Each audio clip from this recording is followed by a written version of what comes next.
حق پہ روکڑا نہیں ہے، دمڑی نہیں ہے، اور جو ہے نا مال نہیں ہے. یعنی ابھی وہ سکینڈل آیا کہ اس کے بیٹے نے جو ہے وہ اربوں کی نوکریاں بیچی پی ڈی ایم کے دور میں جب مواصلات کا وزیر تھا. اب ان کو کون پکڑے؟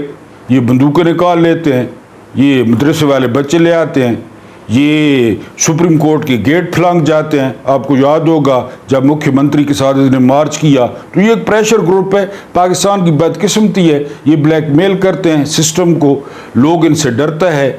ایک دفعہ اس کو نیب کا نوٹس ملا تھا، اس نے کہا تھا ہم نے کور کمانڈر ہاؤس کا گھیراؤ کرنا ہے، وہ بھی ان سے نہیں چھیڑتے، ان کو بھی پتہ ہے. وہ بھی پی ٹی آئی کے پڑھے لکھے اور جو بے ضرر جو ہے نا وہ کارکن ہیں ان کو مارتے ہیں ڈانگیں، ان کے قریب نہیں جاتے کہ ہمیں بھی ڈانگیں پڑیں گی. بہرحال اس معاملے میں علی امین گنڈاپور کی جو دانش ہے وہ 100% جو ہے وہ درست ہے. ایک کہانی ہم نے شروع کی تھی، ایک کرد زادے کی کہانی، اور کہانی آپ نے شاید وہ ویلاگ دیکھا ہو صلاح الدین ایوبی، کیونکہ میں نے آپ کو بتایا تھا کہ صلاح الدین ایوبی جو ہے وہ کرد تھے، وہ عرب نہیں تھے، تکریت میں پیدا ہوئے تھے. بہت قدیم یہ قصبہ ہے. صدام حسین بھی تکریت میں پیدا ہوئے تھے، تو یہ گرائیں تھے صلاح الدین ایوبی اور صدام حسین. آج ہم اس کہانی کو ختم کریں گے اور آپ نے اس کہانی کا کرنچ سمجھنا ہے. ویسے بھی آپ کو چھٹی ہے، 2 قسطوں میں ویلاگ دیکھ لیجئے گا. ویلاگ تھوڑا اگر لمبا ہو جائے کہانی کے سلسلے میں تو آپ نے ناراض نہیں ہونا، گالیاں نہیں دینی. بہرحال اب ہم ڈسکس کریں گے اپنا جو ہے نا وہ ویلاگ سے بھی پہلے ایک اور جو ہے وہ ذہن میں آ گئی ہے خبر. وہ خبر یہ ہے کہ سکردو اور کمراٹ، سکردو تو میں نہیں گیا لیکن کمراٹ میں گیا ہوں. کمراٹ میں کیوں گیا تھا؟ کیونکہ کمراٹ کا نام خان صاحب نے لیا تھا. سکردو کا ایک بندہ آج گفتگو کر رہا تھا کہ ہمارا ایک دفعہ خان صاحب نے نام لیا کہ سکردو جو ہے وہ باہر کے ملکوں سے بھی زبردست ہے. وہ بندہ وہ پی ٹی آئی کا نہیں تھا. اس بندے کی آنکھوں میں آنسو آ گئے. کہتا ہے جب خان صاحب نے یہ فکر کہا، ہمارا اتنا کاروبار چمکا، اتنے سیاح آئے، اتنی جو ہے نا وہ جو ہے نا ہماری خرید و فروخت ہوئی. پھر خان صاحب نے سکردو کا ایئرپورٹ بھی جو ہے نا وہ فعال کر دیا تھا. لوگ اب جہازوں پہ سکردو جاتے ہیں اور وہاں پہ، اور واقعی سکردو کا جو کولڈ ڈیزرٹ ہے نا، یعنی ہے صحرا اور وہاں پہ برف پڑی ہے. کبھی کولڈ ڈیزرٹ دیکھیں یوٹیوب پہ. ویسے بھی پاکستانی قوم کا جو مزاج ہے نا وہ سیر و سیاحت والا نہیں ہے. یعنی وہ سیر و سیاحت کے باہر نکلنا، کوئی چیز دیکھنا، جگہ دیکھنا، کوئی اور نیا شہر دیکھنا، اس کا کلچر دیکھنا. تو جو ہے نا وہ مثلا میں آپ کو اپنا ایک تجربہ بتاتا ہوں. یعنی جولائی اور اگست میں کیسی گرمی ہوتی ہے، ٹھیک ہے. اگست میں ہم نتھیہ گلی گئے، اگست میں. اب یقین کریں کہ عصر کی نماز کے وقت نا تو لوٹے لا رہے تھے بزرگ گھروں سے پانی کے. میں بڑا حیران ہوا، مسجد میں ٹھیک ٹھاک پانی تھا سارا کچھ. تو میں نے وہ پوچھ لیا ایک بزرگ سے، میں نے کہا بابا جی آپ یہ گھروں سے کیوں لا رہے ہیں لوٹے؟ پانی تو مسجد میں بہترین پانی ہے سارا کچھ. تو مجھے وہ مسکرا کے کہتا ہے کہ پتر تو اجے جوان ہے، یہ ہم گھر سے گرم کر کے لا رہے ہیں. آپ ذرا پنجابی تصور کریں، لاہور والے تصور کریں، بکھر والے تصور کریں. اگست میں وہ گھر سے گرم لوٹے لا رہے تھے وضو کے لیے پانی کے. یہ نتھیہ گلی ہے، ابھی چلے جائیں آپ نتھیہ گلی. اور سکردو تو پھر سکردو تو چھوڑ دینا. میں نے آپ کو بتایا کہ ابھی وہاں کولڈ ڈیزرٹ ہے، صحرا برف سے بھرا ہوا ہے، صحرا وہاں برف پڑی ہے. تو بہرحال میں بات آپ کو یہ بتا رہا تھا کہ یہ 2 علاقے، میں کمراٹ گیا ہوں. یعنی میں اب آپ کو کیا بتاؤں کہ کمراٹ کیسا ہے اور کتنا خوبصورت ہے. یہ 2 جگہوں کی تقدیریں بدل دی خان نے، ایک سکردو کی، ایک کمراٹ کی. وہ لوگ خود کہتے ہیں کہ ہمارا خان صاحب نے نام لیا ٹی وی پہ اور موجیں ہو گئی، زمین کے ریٹ بڑھ گئے. ایسا بندہ جیل میں پڑا ہے جس کا مل پڑتا ہے، باتوں کا مل پڑتا ہے، جس کے فکروں کا مل پڑتا ہے، وہ جیل میں ہے. بہرحال کبھی نتھیہ گلی جائیں، کبھی سکردو جائیں اور کبھی کمراٹ جائیں. پہلے آپ دیر جائیں گے، دیر کے بعد آپ کمراٹ جائیں گے. کمراٹ سے پہلے شرنگل آئے گا، شرنگل سے آپ نے قدیم چیزیں خریدنی ہوں، آپ نے لکڑی کے برتن خریدنے ہوں، خاص کر لکڑی کے، لطف آ جائے گا آپ کو۔ یعنی آپ نے ایک کباب کھا لیا نا، جسے جو ہے نا وہ چپل کباب کہتے ہیں، آپ کا وہ پورے دن کا شرنگل کا ایک کباب آپ نے کھا لیا تو پھر وہ جو پورا دن ہوگا، پورا دن وہ پھر آپ کوئی چیز نہیں کھائیں گے۔ ایک کباب یعنی ایک بندے پہ کافی ہوگا، شرنگل، اور وہ کباب ایسا ہوتا ہے۔ تو بات کرنے کا مطلب یہ ہے کہ ان دو علاقوں کی تقدیریں بدل دی خان نے نام لے کر۔ بہرحال خان کا جو ہے نا وہ کیا مقابلہ ہے، پی ٹی آئی نے بڑا دلیرانہ فیصلہ کیا، بڑا جارحانہ فیصلہ کیا۔ اس سے پہلے والے ویلاگ میں نے آپ کو بتایا کہ وہ کے پی کے ہاؤس اسلام آباد میں اکٹھے ہوئے، جمع ہوئے، اور یہاں سے تقریباً 500 سے 1000 کے درمیان گاڑی لے کر وہ لاہور کی طرف روانہ ہوئے، اور یہ بڑا زبردست فیصلہ تھا، بڑا ماسٹر سٹروک تھا، کیونکہ موٹر وے پہ آپ دیکھتے ہیں نا، موٹر وے پہ سفر تو آسان ہے لیکن ویرانی ہے، کوئی نہیں ہوتا، اور جی ٹی روڈ پہ انہوں نے تقریباً جو ہے نا وہ 15-16 شہر ٹچ کر لیے، لوگ آئے، ان پہ گل پاشی کی گئی، پھر وہ لاہور پہنچے، لاہور بڑے لوگ اکٹھے ہوئے۔ اب آج اجلاس ہوگا لاہور میں، وہاں پہ وہ احتجاجی تحریک کا اعلان کریں گے۔ تو بہرحال جو اعمال کا دار و مدار ہے وہ نیتوں پہ ہے۔ اب قیادت کی نیت کیا ہے، قیادت اس تحریک کو لے کر کیسے چلتی ہے اور کیسے مومنٹم بناتی ہے۔ بہرحال عالیہ حمزہ ہو گئیں، صنم جاوید ہو گئیں، ختیجہ شاہ ہو گئیں، آج ان کا قافلہ پہنچا۔ بہرحال انہوں نے ماحول بنا دیا۔ رستے پہ جو ہے نا وہ بہت زیادہ پولیس تھی، لیکن پولیس نے کوئی خاص مزاحمت کا مظاہرہ نہیں کیا، اچھا کیا ہے، بھائی چارے کا پیغام گیا ہے۔ کے پی کے لوگ جو ہے وہ ارکان اسمبلی تھے، وہ منسٹر تھے اور اسپیکر اسمبلی تھے، وزیر اعلیٰ تھے، بڑا اچھا پیغام ہے۔ کوئی پنجاب کوئی اور ویزا تو نہیں لینا پڑتا نا پنجاب کے لیے، تو بڑا اچھا ہے۔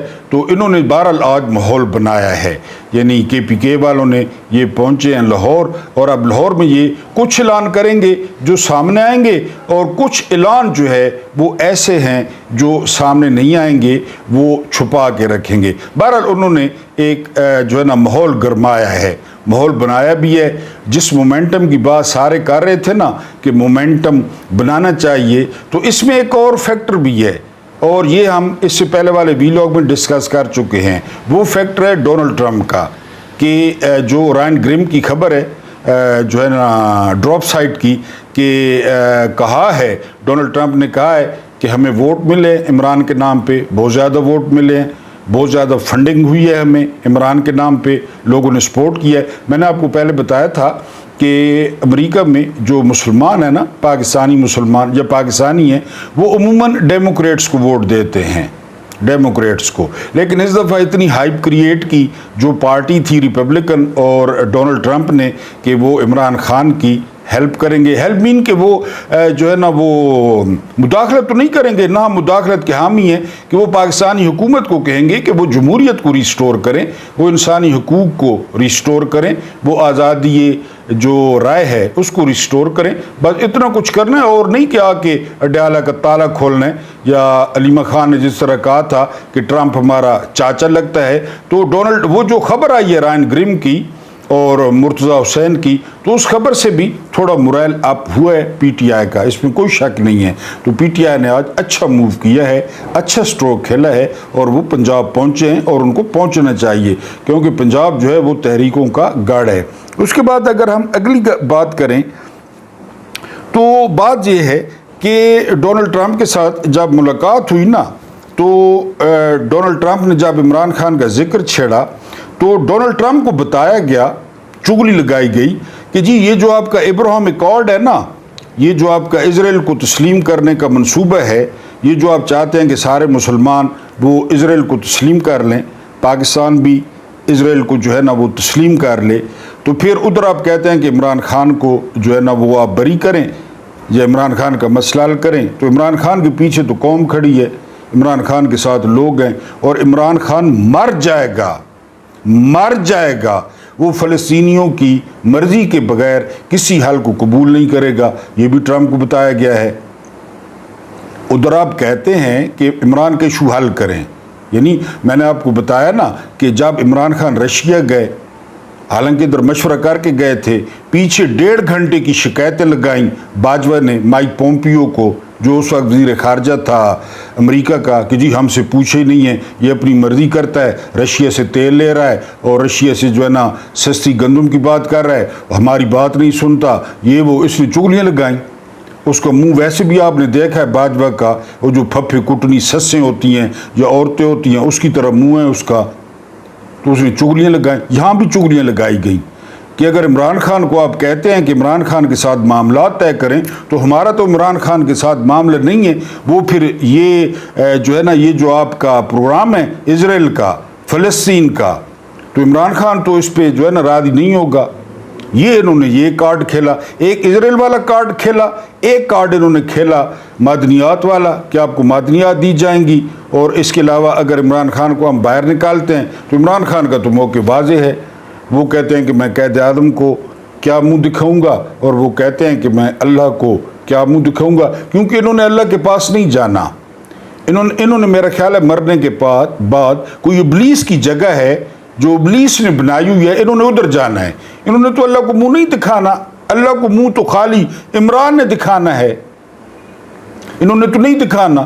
تو بہرحال یہ بات بھی وہاں پہ ہوئی ہے کہ خان صاحب جان دے سکتے ہیں، وہ کوئی ایسا حل قبول نہیں کریں گے جو فلسطینیوں کی مرضی کے بغیر ہو۔ اور فلسطینی کیا چاہتے ہیں؟ فلسطینی چاہتے ہیں کہ ان کی علیحدہ ریاست ہو، وہ خود مختار ہوں۔ انہوں نے بہت زیادہ قربانیاں دی ہیں۔ بہرحال یہ عمران خان کے سینے پہ ایک میڈل لگا ہے کہ خان صاحب جان دے سکتے ہیں لیکن اسرائیل کو تسلیم نہیں کریں گے۔ اس کے بعد اگر ہم بات کریں تو وہ بات یہ ہے کہ پاکستانی پولیٹکس میں آپ کو اپنی بات بتاؤں، یعنی عید محمود نیازی، یعنی میری دلچسپی جو ہے نا 10ویں سے، جب میں تھا 10ویں کلاس سے، تو میری دلچسپی تھی سیاست سے، انٹرنیشنل ریلیشن سے، پھر میں نے پولیٹیکل سائنس پڑھی، اور میں ہارڈ کور سپورٹر تھا جو ہے نا وہ نون لیگ کا، یعنی آپ اندازہ ہی نہیں کر سکتے کہ میں کتنا ہارڈ کور سپورٹر تھا۔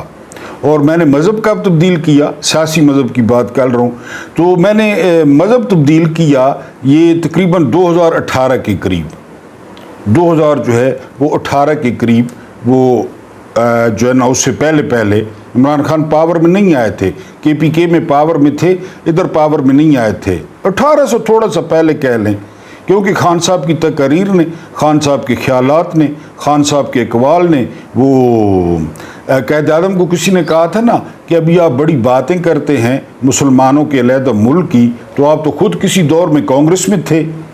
تو قائد اعظم نے مسکرا کے جواب دیا تھا کہ جی کبھی میں نرسری میں بھی پڑھتا تھا، پھر اب ہمیشہ نرسری میں ہی رہوں۔ تو بہرحال جی آپ مجھ پہ نہ ہنسیں، کبھی ہم نرسری میں بھی پڑھتے تھے، عقل نہیں تھی۔ یعنی آپ اسلام کا واقعہ دیکھیں نا، جب طلوع اسلام کے سے پہلے صحابہ کیا کرتے تھے، ان کا کیا کام تھا، یعنی آپ خود جانتے ہیں بڑے بڑے صحابہ کے بارے میں کہ وہ کیا کرتے تھے، پھر جب انہوں نے اسلام قبول کیا تو وہ کہاں پہنچے۔ اسی طرح بہرحال میں یعنی عمران خان نے جو ہے نا وہ جینا سکھایا، سر اٹھا کے، سینہ چوڑا کر کے، فخر سے نہیں، غرور سے نہیں کہ ہم کسی کے غلام نہیں ہیں۔ حضرت عمر رضی اللہ تعالیٰ عنہ نے فرمایا تھا کہ ان کی ماں نے ان کو آزاد جنا ہے، آزاد، تم کون ہوتے ہو ان کو بیڑیاں پہنانے والے، یہ کہا تھا گورنر مصر کو حضرت عمر نے۔ تو ہم نے عمران خان میں آزادی محسوس کی کہ عمران خان آزاد شخص ہے، عمران خان کے سپورٹر آزاد ہیں، وہ کسی کے غلام نہیں ہیں، وہ کسی کی اولاد کے پیچھے بال سفید اور نواز شریف کی اولاد کے پیچھے ہاتھ باندھ کے کھڑے ہیں، یا زرداری کی اولاد کے پیچھے ہاتھ باندھ کے کھڑے ہیں، اور ایسی قیادت کو سپورٹ کر رہے ہیں جو گوگل پہ لکھیں تو گوگل جو گروک بتاتا ہے کہ کون کرپٹ ہے پاکستان میں، جن پہ کتابیں چھپی ہیں، جن پہ ڈاکومنٹریز بنی ہیں۔ یہ ابھی پچھلے دنوں نواز شریف کا بیٹا ڈیفالٹ ہو کے اور دھکے کھا کے ادھر پہنچا، وہاں پہ ٹیکس کھا آیا، چوری کر آیا، اپنے آپ کو جو ہے نا دیوالیہ ڈکلیئر کر دیا، یا پھر سرے محل یا زرداری یا 10%۔ بہرحال خان صاحب نے جینا سکھا دیا، خاص کر سیاست میں۔ لیکن ایک بات خان صاحب نے کی، اپنے بغیر جینا نہیں سکھایا۔ بڑا عجیب لگتا ہے خان کے بغیر۔ آپ کو پتہ ہے نا کہ خان صاحب جب وزیر اعظم تھے تو ایک دن میں 4 دفعہ ٹی وی پہ آتے تھے، 5 دفعہ ٹی وی پہ آتے تھے، 6 دفعہ ٹی وی پہ آتے تھے، خطاب کرتے تھے، علاقوں میں جاتے تھے، کسانوں سے ملتے تھے، لوگوں سے ملتے تھے، کیونکہ ان کی کل کائنات یہی تھی، پاکستان تھی، پاکستان کے عوام تھے۔ اب جی لنگر خانہ، اب جی پناہ گاہ، اب جی ہسپتال، لیکن ان کو ان سب ڈاکوؤں نے، چوروں نے، لٹیروں نے، کرپٹوں نے، یہ جرنیل، نون لیگ، پیپلز پارٹی، میں نے آپ کو بتایا کہ جرنیلوں کی جو پہلی محبت ہے نا، پہلی محبت مجھے میرا خیال ہے ہوئی تھی پہلی محبت، اب میں سن نہیں بتا سکتا لیکن مجھے یاد ہے اچھی طرح، مجھے یاد ہے۔ تو جو ہے نا وہ جرنیلوں کی جو پہلی محبت ہے نا وہ نون لیگ ہے، اور پہلی بیگم بھی نون لیگ ہے، میں سیاسی پارٹی کی بات کر رہا ہوں۔ جرنیلوں کی جو دوسری محبت ہے وہ ہے پیپلز پارٹی، جو میں نے دوسری محبت کی وہ مجھے بھی یاد ہے۔ تو جرنیلوں کی دوسری محبت ہے پیپلز پارٹی، اور دوسری بیگم ہے پیپلز پارٹی، وہاں پہ تیسری جو ہے نا کوئی گنجائش نہیں ہے۔ تو خان صاحب جب آئے اتنا پروپیگنڈا کیا گیا، جی آر ٹی ایس بٹھایا گیا، میں قسماً کہتا ہوں کہ آر ٹی ایس بٹھا کے عمران خان کی سیٹیں کم کی گئی کہ یہ اگر پورے اختیار میں آ گئے تو یہ تو بانچ آڑ دے دی ساکو، ساریاں جرنیلیاں کاٹ کوٹ کے ہرے وار ایسی ہے، اگر یہ پورے اختیار کے ساتھ آ گیا تو۔ بہرحال خان صاحب نے جینا تو سکھایا، کوئی شک نہیں ہے، کوئی شک نہیں ہے۔ ایک شعر آپ کی نظر ہے احمد فراز کا، اور خان صاحب کو ڈیڈیکیٹ کرنا ہے۔ یہی کہا تھا کہ میری آنکھ دیکھ سکتی ہے، یہی کہا تھا کہ میری آنکھ دیکھ سکتی ہے، تو ٹوٹ پڑا مجھ پہ سارا شہر نابینا۔ خان صاحب کا مسئلہ یہ ہے، خان صاحب کہتے ہیں میں دیکھ سکتا ہوں، سارا نابینا ملک ان پہ ٹوٹ پڑا۔ بہرحال انہوں نے اپنے بغیر جینا نہیں سکھایا، ان کے بغیر ویرانی ہے، ان کے بغیر اداسی ہے، نہ آواز سنی میرے پاکستانیوں، نہ چہرہ دیکھا۔ اب بہنوں نے کہا کہ وہ بیمار ہیں تو ویری ہرٹنگ، میرے لیے تو ذاتی طور پہ بہت زیادہ یعنی اداسی، پریشانی۔ تو بہرحال واللہ خیر الماکرین، ہم بہترین منصوبہ بناتے ہیں، تو بہرحال ہم بھی اسی پہ قائم ہیں۔ خان صاحب نے جینا سکھایا، لیکن اپنے بغیر جینا سکھا دیتے کہ میرے بغیر بھی کیسے خوش رہنا ہے۔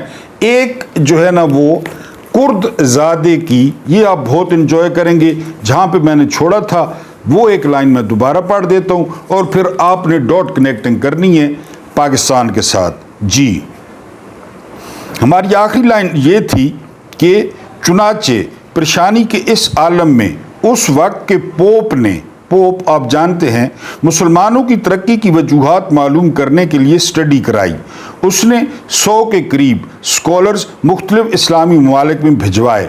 یہ لوگ 3 سال تک ان علاقوں میں رہے اور انہوں نے واپسی پر اپنی رپورٹ پوپ کو جمع کرائی۔ پوپ کو اس تحقیقاتی رپورٹ سے معلوم ہوا مسلمانوں کے غلبے کی سب سے بڑی وجہ ان کا نظام عدل ہے۔ گل مک گئی۔ جی یہ لوگ نبی اکرم صلی اللہ علیہ وآلہ وسلم کی اس حدیث پر عمل کرتے ہیں جس میں آپ صلی اللہ علیہ وآلہ وسلم نے فرمایا تھا، اگر فاطمہ بنت محمد صلی اللہ علیہ وآلہ وسلم بھی چوری کرتی تو خدا کی قسم میں ان کا ہاتھ بھی کاٹ دیتا اور تم سے پہلے والی قومیں اس لیے برباد ہو گئیں کہ جب اعلیٰ طبقے کا کوئی شخص جرم کرتا ہے پاکستان تو اسے چھوڑ دیا جاتا ہے، اور جب یہ جرم کسی عام شہری سے سرزد ہو جاتا ہے تو اسے پوری سزا دی جاتی تھی۔ پہلی قومیں جس دن شہباز شریف پہ منی لانڈرنگ کی جو ہے نا وہ فرد جرم عائد ہونی تھی، اس دن باجوہ نے اس کو وزیر اعظم اور اس کا بیٹا ککڑی اس پہ فرد جرم عائد ہونی تھی، اس کو پنجاب کا وزیر اعلیٰ بنا دیا۔ جی اور جب یہ جرم کسی عام شہری سے سرزد ہو جاتا تھا تو اسے پوری سزا دی جاتی تھی۔